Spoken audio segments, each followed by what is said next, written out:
नमस्कार दोस्तों, आज हम आपको दो पत्थरों की कहानी बताएंगे। इस कहानी से आपको बहुत कुछ सीखने को मिलेगा जिसे आप अपने जीवन में अपनाकर सफलता पा सकते हैं। यदि आप चैनल पर नए हैं तो सबसे पहले हमारे YouTube चैनल को आप सब्सक्राइब कीजिए।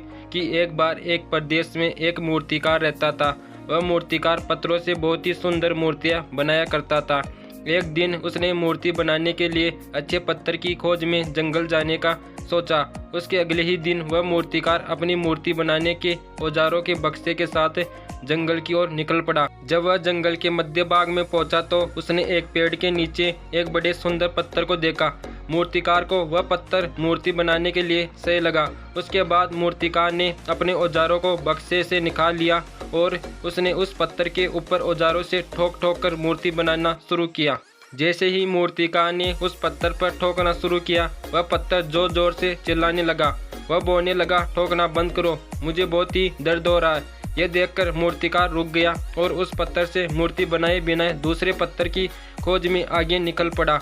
कुछ दूर जाने के बाद मूर्तिकार ने दोबारा एक सुंदर पत्थर को देखा। पत्थर को देखने के बाद दोबारा मूर्तिकार ने अपने औजारों को बक्सा खोला, औजार निकाले और उस पत्थर पर भी ठोक ठोक कर मूर्ति बनाना शुरू किया। जैसे ही उस मूर्तिकार ने मूर्ति बनाना शुरू किया, उस पत्थर को भी दर्द हुआ, परंतु उसने उस दर्द को सह लिया और वह मूर्तिकार एक सुंदर भगवान की मूर्ति बनाने में सफल हुआ। और मूर्ति बनाते बनाते रात हो चुकी थी, इसलिए मूर्तिकार पास के एक गांव में रात गुजारने के लिए चला गया। जब सुबह हुआ तो उसने देखा कि वह एक सुंदर सा देवी माँ का मंदिर बनाया गया है और मंदिर के बाहर बहुत सारे लोग बातचीत कर रहे हैं। तभी वह मूर्तिकार उस गांव के एक व्यक्ति से पूछता है, क्यों भाई, मंदिर के बाहर इतना भीड़ क्यों है?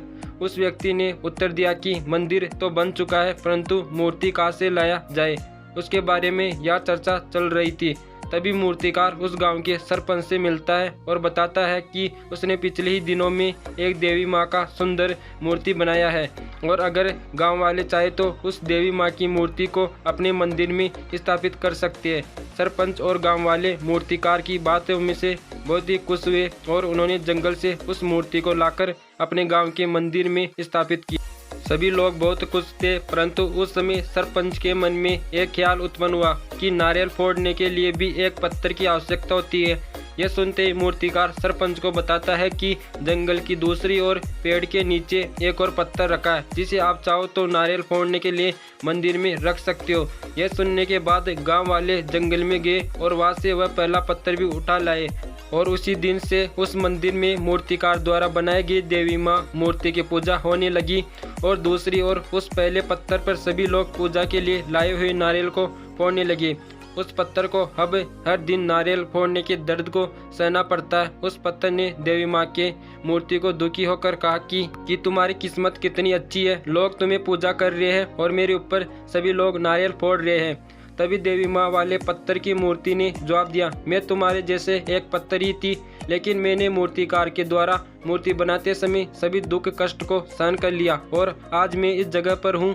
उससे पहले वाले पत्थर को अपनी गलती का एहसास हुआ, पर अब बहुत देर हो चुकी है। तो प्यारे दोस्तों, इस कहानी से हमें यह शिक्षा मिलती है कि जीवन में सफलता पाने के लिए हमें कठोर परिश्रम की जरूरत होती है। बिना दुख कष्ट के कभी भी सफलता प्राप्त नहीं होती है।